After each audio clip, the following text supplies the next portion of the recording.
নমস্কার বন্ধুরা, রিসেন্ট কাঞ্চনজঙ্ঘা এক্সপ্রেসে বহু পরিবার তাদের প্রিয়জনকে হারিয়েছে। আমি কখনোই চাই না এমন কারো দুর্ঘটনা হোক, কিন্তু কোনো ছোটো বড়ো অ্যাক্সিডেন্টে এটা সবথেকে বেশি জরুরি যাতে খবরটি ঠিক সময় তার পরিবারের কাছে পৌঁছায়। কিন্তু অনেক সময় ফোন লক থাকার কারণে আশেপাশের লোক পরিবারের কাছে খবর পাঠাতে পারে না।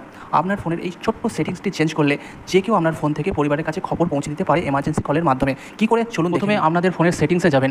সেটিংসে যাওয়ার পর এখানে একটা অপশন দেখতে পাবেন সেফটি অ্যান্ড এমার্জেন্সি, সেখানে ক্লিক করবেন এবং ক্লিক করার পর এখানে একটা অপশন দেখতে পাবেন এমার্জেন্সি কন্ট্যাক্ট বলে, সেখানে যাবেন এবং যাওয়ার পর এখানে একটা অপশন দেখবেন অ্যাড কন্ট্যাক্ট, ওখানে টাচ করবেন এবং টাচ করার পরে এখানে আপনার যে সবচেয়ে গুরুত্বপূর্ণ যে কন্ট্যাক্ট, সেই কন্ট্যাক্টে আপনি জাস্ট অ্যাড করে নেবেন। অ্যাড করা হয়ে গেলে এখান থেকে ব্যাক চলে আসবেন। এবার আমরা ফোনটা লক করে নেব।